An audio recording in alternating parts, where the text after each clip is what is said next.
In the silent halls of Crestwood High, a janitor's life changes forever with the discovery of a tiny miracle, a baby girl named Grace. Raised by the school's janitor, George, she blossoms into a remarkable young woman. But as her high school graduation approaches, a mysterious visitor arrives, bringing questions about her past. Will Grace embrace this new chapter, or will the shadows of the past hold her back? The hallways of Crestwood High School were deserted, bathed in the soft glow of overhead lights that flickered intermittently. It was well past midnight, a time when only echoes of footsteps and the hum of fluorescent lights filled the empty corridors. George, the janitor, made his usual rounds, methodically sweeping the floors. He was a tall, grizzled man in his late 40s, with a calm demeanor and eyes that had seen more than he ever let on. This was his domain after hours, a silent, forgotten world where he found solace in the routine. As George neared the end of the hallway, a faint, muffled cry made him stop in his tracks. He paused, straining his ears. It wasn't unusual for the old building to creak and groan, but this sound was different, human, vulnerable. His heart quickened. Abandoning his cart, he followed the sound, his footsteps echoing in the silent hall. The sound led him to room 214, a history classroom that hadn't seen much use since the school had cut back on certain programs. The door was slightly ajar, a sliver of dim light spilling out into the hallway. George hesitated for a moment, hand poised on the doorknob, then pushed the door open gently. The sight that met him was wholly unexpected. There, on one of the desks, lay a baby wrapped in a thin, frayed blanket. The infant's cries were soft but insistent, her tiny face scrunched up in distress. George felt his breath catch in his throat.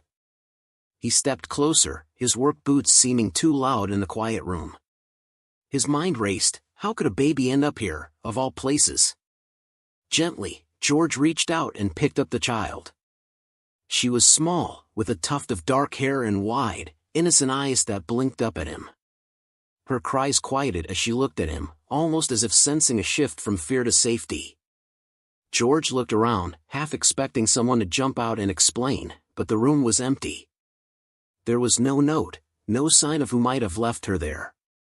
Cradling the baby awkwardly, George felt a wave of emotions crash over him, confusion, concern, and a growing sense of responsibility. He had never been around babies much, never thought of himself as particularly good with children, but something about this tiny, helpless person stirred a deep-seated instinct within him.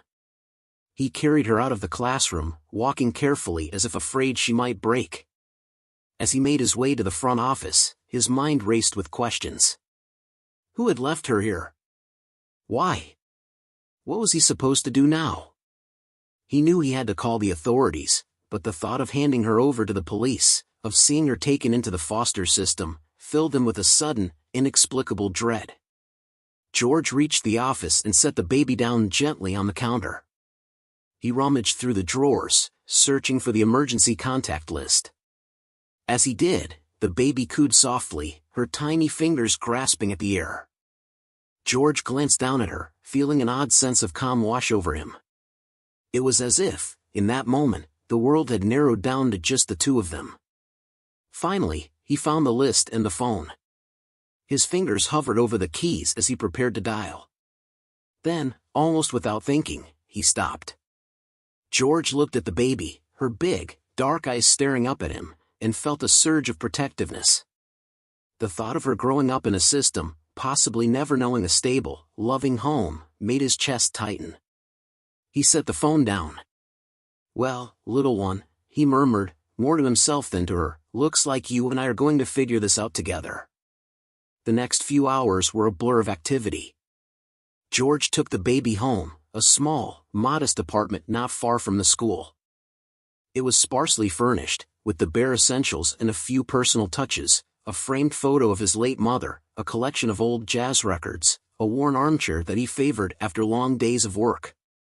He laid the baby on his bed, surrounding her with pillows to keep her safe, and quickly improvised a makeshift crib using a laundry basket and some blankets. As dawn approached, George found himself staring at the baby, now sleeping peacefully. He wondered about the life she had come from, the mother who had left her behind, and the kind of future he could offer her. He wasn't wealthy, nor particularly well prepared to raise a child. But in that quiet moment, as the first light of day filtered through his curtains, George made a decision.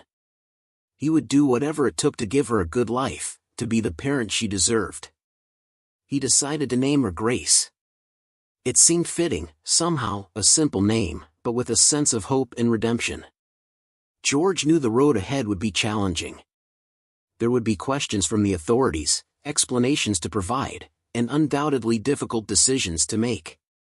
But as he watched Grace sleep, her tiny chest rising and falling, he felt a new sense of purpose.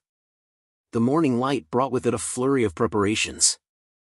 George called in a favor from a friend who worked in social services, explaining the situation and asking for advice on how to proceed. He visited a local store, buying diapers, formula, and a few basic baby supplies, feeling awkward and out of place but determined. The cashier, noticing his fumbling attempts, offered a kind smile and some helpful tips, easing his anxiety.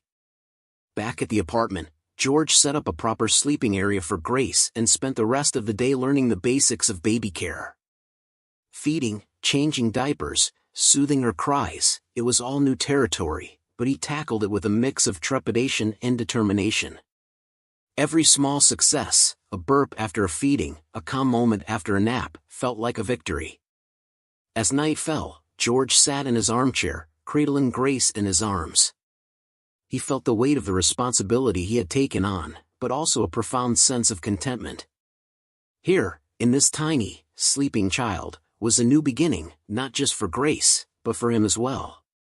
A chance to build something meaningful, to create a family where none existed before. George knew he couldn't do it alone. He would need the support of friends, perhaps even the community, and certainly guidance from professionals. But as he looked down at Grace, her tiny fingers curled around his thumb, he felt a quiet resolve. Whatever challenges lay ahead, they would face them together. For now, George and Grace had found each other in the most unexpected of places, and that was enough. The journey they were about to embark on was uncertain, but filled with possibilities. As George drifted off to sleep, Grace nestled in his arms, he felt a rare, deep-seated peace. In the quiet of the night, a new chapter had begun, one that neither of them could have predicted, but one that they would write together, one day at a time. The following days were a whirlwind for George, filled with the new and unexpected responsibilities of raising a baby. His once predictable routine had transformed into a series of firsts, first feedings, first diaper changes, and first sleepless nights. Each moment was a lesson in patience and adaptation, as he navigated the steep learning curve of parenthood. The apartment, once quiet and sparsely decorated, now echoed with the sounds of a newborn, soft cries, coos, and the gentle hum of lullabies from an old radio. George's life had always been simple, with the routine of his janitorial job providing a steady rhythm. But now, that rhythm was punctuated by Grace's needs, turning every day into a balancing act. The school, where he had worked for years, became both a place of work and a kind of community hub for his new life with Grace. His colleagues, initially shocked by the sudden appearance of a baby in George's care, quickly rallied around him, offering advice and support. One afternoon, George stood in the teacher's lounge, holding Grace as she fussed. Mrs. Anderson, the school's guidance counselor, approached with a warm smile. She had been one of the first to hear George's story, and she'd taken a particular interest in helping him adjust. "She's beautiful," Mrs. Anderson said, gently brushing her fingers over Grace's tiny hand. "How are you holding up?" George chuckled, a hint of weariness in his voice. "I'm learning as I go." "It's a lot, but she's worth it." Mrs. Anderson nodded, her eyes softening. "Raising a child isn't easy, especially on your own. If you ever need a babysitter or just someone to talk to, don't hesitate to ask. We're all here for you, George." The words touched George more than he let on. It was reassuring to know that he wasn't alone in this new journey. The school's staff, many of whom had known George for years, began to pitch in wherever they could. They brought in clothes, toys, and even volunteered to watch Grace during school hours. The generosity of the community was overwhelming, a stark contrast to the solitude George had grown accustomed to. As the weeks passed, George fell into a new rhythm, juggling his job and caring for Grace with growing confidence. He would wake up early, often before the sun rose, to prepare her bottles and pack a small bag with diapers and blankets. Then, he'd strap her into a baby carrier and take her along as he completed his morning rounds at the school. The sight of the janitor with a baby strapped to his chest quickly became a familiar and heartwarming scene. One day, as George was mopping the hallway near the library, Principal Turner approached him, a friendly smile on his face. The principal was a tall, thin man with a kind demeanor and a penchant for wearing bow ties. He had always respected George, and now he seemed genuinely moved by George's commitment to raising Grace. "George," Principal Turner began, leaning against the wall, "I have to say, you've really impressed us all. Taking on the responsibility of raising Grace like this, it's no small feat." George looked up from his work, a bit sheepishly. "I didn't really think about it, I just knew I had to do it." Principal Turner nodded thoughtfully. "You know, we've been discussing ways the school can support you. There's an old storage room we're thinking of converting into a small nursery. It's nothing fancy, but it would give you a place to care for Grace during the day." George felt a lump form in his throat. The offer was more than he could have hoped for. That would be amazing, Principal Turner. "Thank you." As the days turned into weeks, the nursery project came to life. Staff members pitched in to clean and paint the room, bringing in furniture and decorations. They filled it with soft blankets, a crib, and toys, everything a baby might need. It was a small but significant gesture, a tangible symbol of the support and care George and Grace had from the school community. The transformation wasn't just physical. George found himself changing too. The solitary life he had led before Grace seemed like a distant memory. Now, he was a part of something bigger, a network of people who genuinely cared for him and Grace. His colleagues, once just faces he greeted in passing, had become friends. Even the students took notice, often stopping by to see Grace and marvel at the unexpected sight of their school's janitor as a father. One crisp fall morning, as George pushed Grace's stroller across the school courtyard, he was stopped by a group of students. They were curious, their young faces bright with interest. "Mr. George," one of the girls asked, her voice full of curiosity, "how did you decide to take care of her?" George smiled, kneeling down to their level. He looked at Grace, who was gazing around with wide eyes, and then back at the students. "Sometimes, life doesn't give you time to make decisions," he said gently. "Sometimes, it's about doing what feels right in your heart." The students nodded, a few of them smiling. It was a simple answer, but it seemed to resonate with them. As they walked away, George felt a warm glow of satisfaction. He was teaching more than he ever thought possible, not just about responsibility, but about compassion and the importance of stepping up when needed. As the first snow of the season began to fall, George found himself reflecting on the past few months. Grace had become the center of his world, and the changes she had brought into his life were profound. The long, quiet nights of his past had been replaced with the gentle rhythm of her breathing, the soft sounds of her laughter, and the comforting weight of her tiny body in his arms. The solitude he once cherished was now filled with the bustling activity of caring for a child, and he wouldn't have it any other way. In those quiet moments, watching the snowflakes drift down outside his window, George realized just how much he had changed. He was no longer just George, the janitor. He was George, the father, an unexpected but deeply cherished role. And as he held Grace close, feeling her small fingers curl around his, he knew that whatever challenges lay ahead, they would face them together. For now, he had found a purpose greater than any he had known before, and it was enough to carry him through the long nights and uncertain days. Together, they were building a new life, one day at a time, supported by a community that had become their extended family. And as Grace grew, so too did George's understanding of what it meant to love and be loved, in the most unexpected of ways. The years passed quietly but swiftly, like a gentle stream carving a path through familiar terrain.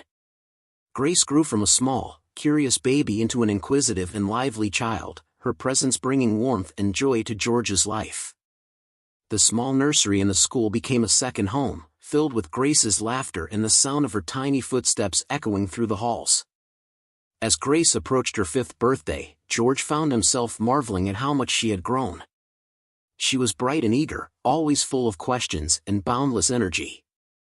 The school staff, who had watched her grow up in their midst, doted on her like a collective family. Teachers would often stop by to chat with her, sharing stories and teaching her new things.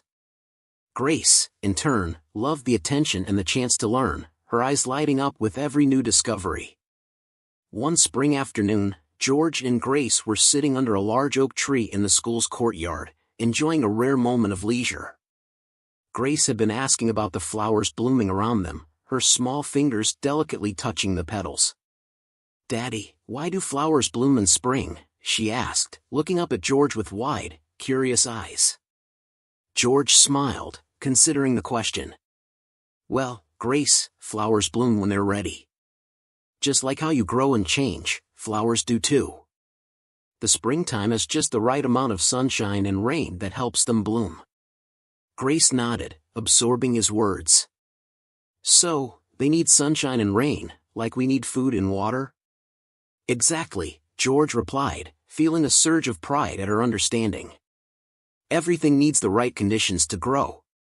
Grace seemed to ponder this, then turned her attention back to the flowers, a thoughtful expression on her face.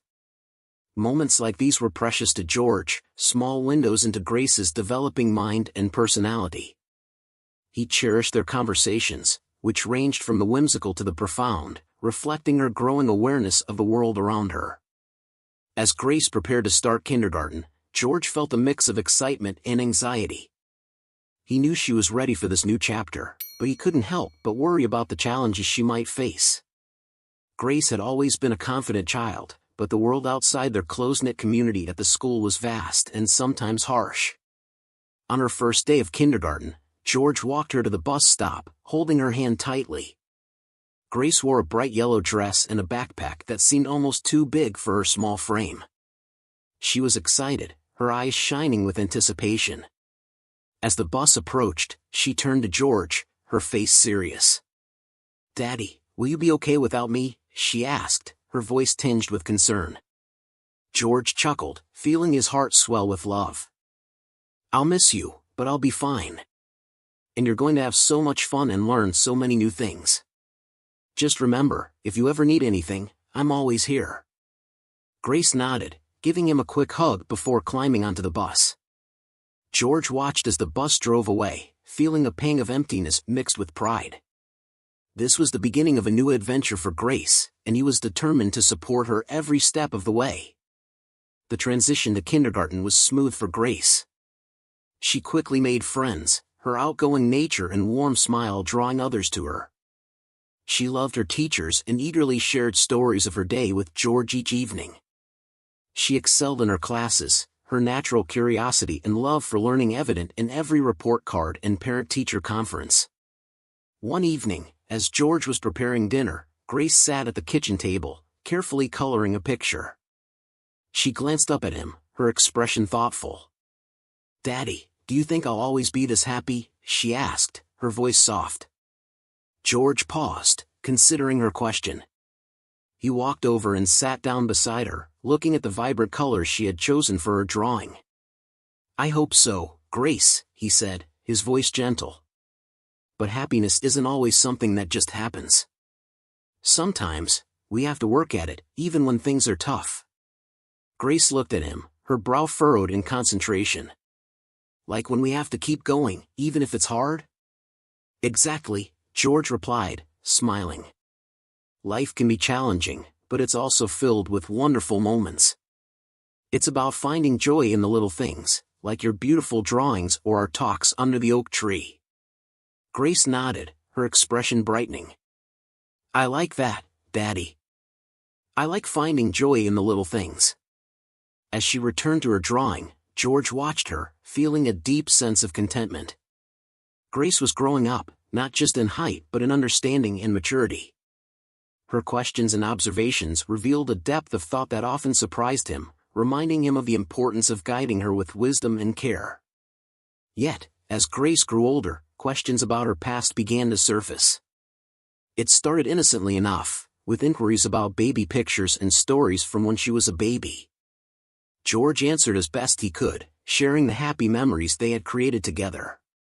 But he knew the day would come when Grace would ask more difficult questions, ones that required answers about her origins and the circumstances of her abandonment. One evening, as they sat on the couch reading a bedtime story, Grace turned to George with a serious expression.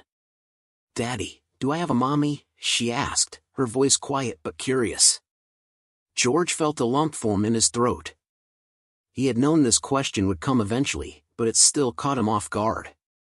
He took a deep breath, choosing his words carefully. "Grace, you do have a mother," he began, watching her closely. "She couldn't take care of you, and that's how we found each other. But you're very loved, and you have a family with me and all the wonderful people here." Grace looked thoughtful, processing his words. She nodded slowly, then hugged him tightly. "I love you, Daddy," she whispered, her voice muffled against his chest. George hugged her back, his eyes misting over. "I love you too, Grace. Always."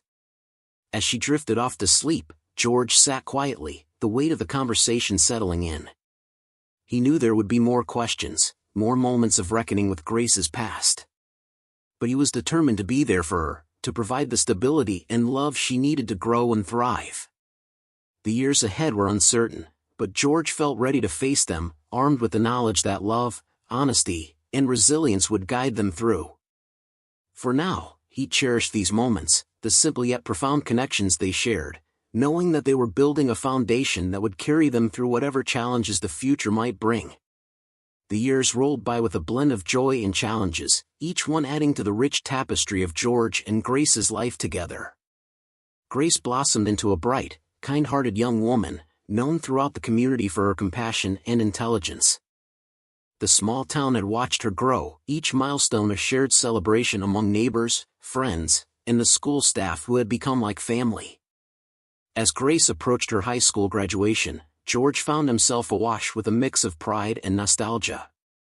It felt like only yesterday that he had found her in that empty classroom, a tiny bundle of possibility and hope. Now, she was about to step into a new chapter of her life, and George couldn't help but reflect on the journey they had taken together. The day of the graduation dawned bright and clear, the air filled with the fresh scent of summer blossoms. The school grounds were a hive of activity, with students donning caps and gowns, parents bustling with cameras, and faculty members giving last-minute instructions. George stood to the side, watching Grace interact with her friends, her laughter ringing out like a melody. She looked radiant in her cap and gown, her eyes sparkling with excitement and anticipation. As the ceremony began, the principal took the stage, delivering a speech that resonated with the gathered crowd. He spoke of the challenges the students had overcome, the friendships forged, and the bright futures ahead. George listened, his eyes never leaving Grace, who sat among her classmates, her expression a mix of joy and reflection. When Grace's name was called, George felt his heart swell with pride. She walked across the stage with confidence, accepting her diploma with a beaming smile. The applause was thunderous, a testament to her hard work and the love the community felt for her. George clapped along, feeling tears prick at the corners of his eyes. As the ceremony drew to a close, George made his way through the crowd, searching for Grace. He found her surrounded by friends and well-wishers, laughter and congratulations all around. When she spotted him, her face lit up, and she ran over, enveloping him in a tight hug. "We did it, Daddy," she exclaimed, her voice brimming with emotion. George hugged her back, his own voice choked with pride. "Yes, we did. I'm so proud of you, Grace. You've grown into an amazing young woman." They stood there for a moment, caught in the emotion of the day, until Grace pulled back, her eyes shining. "I couldn't have done it without you," she said softly. "You've always been there for me, no matter what." Before George could respond, he noticed a woman standing on the outskirts of the gathering, watching them intently. She was well dressed, with a composed demeanor and a look of hesitant anticipation on her face. George felt a flicker of recognition, his heart tightening as he realized who she must be. Grace followed his gaze, her brow furrowing in confusion. "Who's that?" she asked, sensing the shift in George's demeanor. George took a deep breath, his mind racing. This was the moment he had both anticipated and dreaded, the moment when Grace's past would confront her present. He turned to her, his expression serious yet gentle. "That's your mother, Grace," he said quietly. "She's come to see you." Grace's eyes widened, her expression a mix of shock and uncertainty. She glanced back at the woman, then at George, as if searching for answers in his face. The woman stepped forward, her movements tentative. Her eyes were fixed on Grace, filled with a mixture of longing and regret. George could see the resemblance now, the same dark hair, the same piercing gaze. It was undeniable. "Grace," George said softly, "this is Anna. She's your biological mother." The words hung in the air, heavy with meaning. Grace looked between them, her expression unreadable. Finally, she took a step forward, her voice steady but quiet. "Why are you here?" she asked, her tone neither accusatory nor welcoming, just curious. Anna hesitated, her eyes glistening. "I've thought about this moment for years," she began, her voice trembling slightly. "I've wanted to see you, to know you, ever since that day. I made a mistake, and I've regretted it every day since." Grace listened, her face inscrutable. George stood by, his heart aching for her. This was a lot to process, especially on such a significant day. Anna continued, her voice growing stronger. "I know I can't undo the past, and I understand if you're angry or don't want to know me. But I had to come. I had to try to explain." There was a long pause, the crowd around them fading into the background. George watched Grace closely, his heart in his throat. This was her moment, her decision to make. Grace took a deep breath, her gaze never leaving Anna's face. "I've wondered about you, about why you left," she admitted, her voice barely above a whisper. Anna's face crumpled slightly, but she held her composure. "It wasn't because I didn't love you," she said urgently. "I was young and scared, and I made a terrible choice. But I've thought about you every day since. Seeing you now, so strong and beautiful. I can't express how much it means to me." Grace looked down, processing Anna's words. George could see the conflict in her eyes, the desire to understand, the hurt of being abandoned, the uncertainty of what to do now. Finally, Grace looked up, meeting Anna's gaze. "I don't know if I can forgive you right away," she said honestly. "But maybe we can start by talking." Anna nodded, tears spilling down her cheeks. "I'd like that," she whispered, her voice thick with emotion. George felt a swell of pride and relief. Grace was handling this moment with a grace and maturity beyond her years. He stepped back, giving them space, knowing that this was just the beginning of a new chapter in Grace's life, a chapter that would include learning about her past, confronting difficult truths, and deciding how to move forward. As Grace and Anna began to talk, George watched from a distance, feeling a complex mix of emotions. He knew there would be challenges ahead, conversations that would be difficult and perhaps painful. But he also knew that Grace was strong, resilient, and surrounded by love. Whatever came next, she would face it with courage and wisdom, just as she had faced every challenge before. And as he stood there, watching the woman who had once been a scared young girl now face her daughter with open honesty, George felt a sense of closure. This was the culmination of a journey that had begun in an empty classroom all those years ago. It wasn't an ending, but rather a new beginning, one filled with possibilities for understanding, healing, and growth. The days following the graduation were a whirlwind of emotions and revelations for Grace.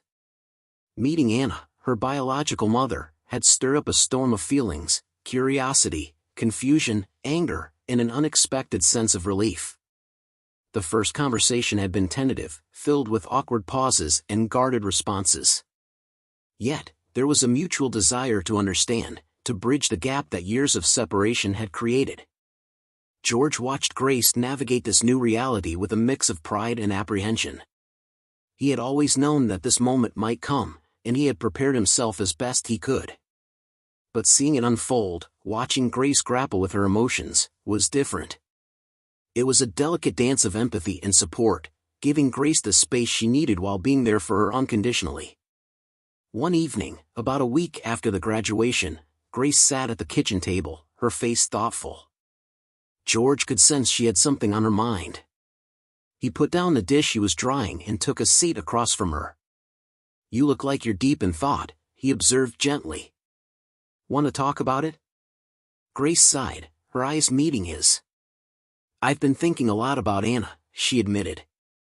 "It's just a lot to process. I want to understand her, but part of me is still hurt and angry." George nodded, understanding her inner turmoil. "It's completely natural to feel that way, Grace. You've been through a lot, and it's okay to have mixed feelings." Grace hesitated, then continued, "She's asked to spend more time with me, to get to know me better. I don't know if I'm ready for that, but I also feel like I need to know more about her, about why she made the choices she did." George reached out, taking her hand in his. "You don't have to make any decisions right away. Take your time. And remember, whatever you choose, you have people who love you and are here to support you." Grace smiled, a small, grateful smile. "Thanks, Daddy. I'm just scared of what I might find out, or what it might change." George squeezed her hand gently. "It's okay to be scared. But sometimes, facing our fears can lead to understanding and healing. Whatever happens, we'll face it together." Encouraged by George's words, Grace agreed to meet with Anna again, this time in a more private setting where they could talk freely. They chose a quiet park, a place where they could walk and converse without the distractions of daily life. George, respecting Grace's need for privacy, decided not to accompany her, trusting that she could handle whatever came next. The meeting was tense at first, both of them unsure of how to bridge the gap. They walked side by side, the sounds of the park, children playing, birds chirping, the rustle of leaves, providing a soothing backdrop. Anna began by sharing more about her past, the circumstances that had led to her difficult decision. She spoke of fear, youth, and a lack of support, her voice tinged with regret and sorrow. Grace listened, her heart heavy with conflicting emotions. She felt sympathy for Anna's struggles, but also a lingering hurt that couldn't be easily erased. She asked questions, seeking to understand the person Anna had been and the person she was now. Anna answered honestly, her voice breaking at times as she recounted the pain of her choice and the years of wondering about Grace's well-being. As the conversation unfolded, Grace felt a shift within herself. She realized that while Anna's actions had deeply impacted her life, they did not define who she was. Grace had grown up surrounded by love and support, and she was proud of the person she had become. Anna's story, while painful, was just one part of her life's journey. After what felt like hours, they sat on a bench overlooking a small pond. Anna turned to Grace, tears in her eyes. "I know I can't change the past, and I don't expect you to forgive me right away. But I want to be a part of your life, in whatever way you're comfortable with. I just want to know you." Grace looked at her, feeling a deep sense of clarity. "I don't know where we go from here," she said slowly, "but I'm willing to try. I think we both need to learn more about each other." Anna nodded, a hopeful smile breaking through her tears. "I'd like that, Grace. Thank you." The weeks that followed were filled with tentative steps toward building a relationship. Grace and Anna met regularly, sharing stories and learning about each other's lives. It was a slow process, with moments of discomfort and breakthroughs alike. Through it all, George remained a steady presence, offering guidance and support without pressuring Grace into any decisions. One evening, as Grace and George sat on the porch, watching the sunset, Grace spoke up. "I'm glad I decided to give Anna a chance. It's been hard, but I feel like I'm getting to know a part of myself I didn't even realize was missing." George nodded, his eyes warm with pride. "You've handled this with such grace and maturity. I'm proud of you, Grace. Whatever you decide to do, I'm here for you." Grace leaned her head on his shoulder, feeling a deep sense of contentment. "Thank you, Daddy. For everything. For being there for me, for being my family." As they sat there, the sky painted in hues of orange and pink, Grace felt a sense of peace. Her life was full of complexities and challenges, but it was also rich with love and possibility. She had her father, her friends, and now, a tentative but growing relationship with Anna. The future was uncertain, but it was also filled with hope. As the sun dipped below the horizon, George turned to Grace, his voice soft. "No matter what happens, know that you're loved. You've brought so much joy into my life, and I'm grateful for every moment we've shared." Grace smiled, her eyes shining. "I love you too, Daddy. And I'm grateful for you. You've been my rock, my guide, and my best friend." In that quiet, tender moment, surrounded by the gentle fading light, they felt the weight of their journey together.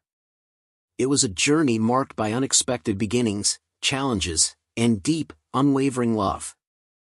As they looked toward the future, they knew that whatever it held, they would face it together, with the strength and love that had carried them this far. And so, under the evening sky, their story found its place, not in the resolution of every question or the closure of every wound, but in the quiet, enduring presence of love, family, and the promise of new beginnings.